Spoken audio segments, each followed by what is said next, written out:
this cheese bread like every single day in Brazil because it was one of the few things that was gluten-free. Like where the area we lived in for 6 months, Florianopolis, it was awesome, but also it was like there's a ton of bakeries, but they all were just wheat based. And I had traveled, like I studied abroad in Ecuador, and I was expecting less bread in Brazil. Like there just wasn't a lot of variety for me to eat. And anyway, so the cheese bread basically was available every single day for breakfast or afternoon snack. And so I literally ate them every day and they like sustained me. I lost a lot of weight. There was like not a lot of cheese and I couldn't eat, there were many gluten-free alternatives. So this is basically just tapioca starch and cheese. So I don't know what cheese they traditionally put in the cheese bread because the only cheese we could find was like farmer's cheese, like soft, like almost like a feta, but less flavorful. So I have no idea. So I'm really excited to make these to see how they turn out because these use a lot of cheese. I think you could put in whatever you wanted, but I'm using Parmesan and sharp cheddar cheese. So I'm gonna get those things because I think this is going to be a pretty simple recipe. I just make it in, I'm making it in the Vitamix. And this book, it's from America's Test Kitchen, but you can find these recipes anywhere.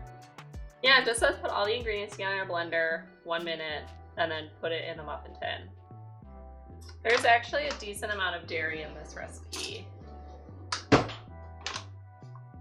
I use this milk, 2 types of cheese, olive oil, and eggs, and then the tapioca. So I should clarify for this recipe. Basically, tapioca flour, like this bag, is tapioca flour. The recipe calls for tapioca starch. However, they're basically the same thing. Like you can just use them interchangeably. So if you're not a gluten-free baker and you're making these, you might be searching for one or the other, tapioca flour or starch, depending on what your recipe calls for. But I just use them interchangeably, and I think most recipes will say that. But it is a little confusing because potato starch and potato flour cannot be used interchangeably, which are other common gluten-free ingredients. But tapioca is it was pretty common in Brazil. Like the flour, besides wheat. Now I need to grate a ton of cheese. So the recipe calls for a cup of extra sharp cheddar cheese. However, we have a lot of Monterey Jack right now for some reason and not a lot of cheddar. Like we only have this like half a block. So I actually think I'm gonna do some Monterey Jack. I need a cup of Parmesan. This is the Grana Padano Parmesan. Imported from Italy. Honestly, we need a lot of Parmesan, and high quality Parmesan is just the bomb. And then I don't know if anybody does this, but if you save the rind, you can make you can put it in soups and stuff. So good.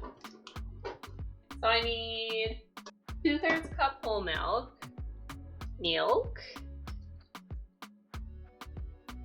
This uses 1/3 cup of olive oil. A lot. Oh yeah, that was a great crack. I feel like half the time I don't crack these eggs because their shells are so thick. Okay, teaspoon of salt, 2 eggs, olive oil, milk, Parmesan, cheddar, and tapioca. So like now I just blend it. And that's it. And then I bake it. So 375. Rob asks, are you going to do the temperature the recipe calls for or something lower? No, I'm going to do what it calls for since this is so wet. I really think it's just the egg ingredient, or the egg-based souffle type doughs that I have the problem with. I mean, I definitely need a spatula.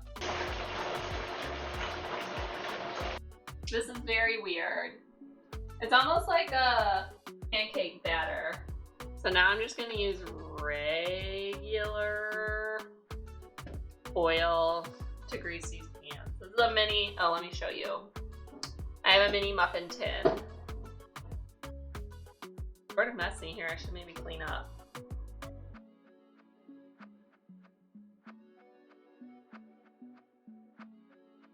So the recipe said I just need 2 tablespoons per muffin cup. So I know why I didn't make this before, and it's because I needed a mini muffin tin and I didn't have one. So I bought one.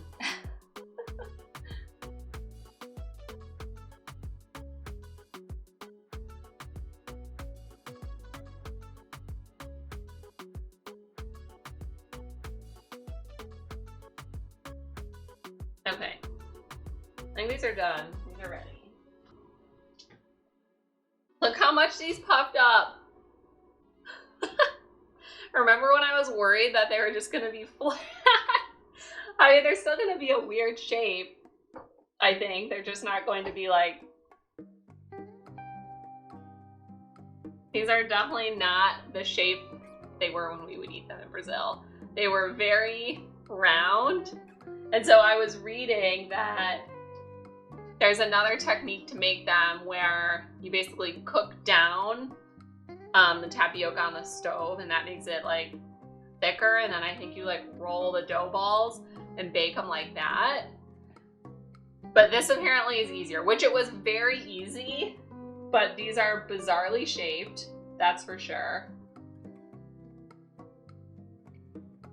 It looks like they're like deflating a little on the bottom. Okay, so they turn into a ridiculous shape for sure. This is the bottom. I mean, you can, there's like a clear line. Let me do the other camera actually, because I think it'll focus. If I cover my face. Like a clear line where it was in the tin, and then this is all the puff. And then the bottom has like a crater on every single one. There's like this crater on the bottom. They smell amazing though. They smell just like I remember. Like, sort of weird. They definitely have a weird smell. Like, not sweet and not like cheesy. Okay, I'm gonna bite into one to show you the inside. Basically, people either really like these or hate these because of the texture. Because it's tapioca. It just is like really... I'll just show you.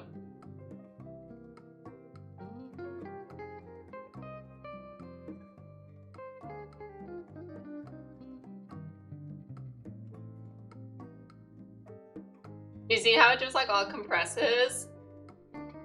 Where it's pretty chewy. I would say these are pretty good. See how like chewy they are? I feel like that's not from the cheese, that's from the tapioca. I think my review is it needs like more salt. But they're really good.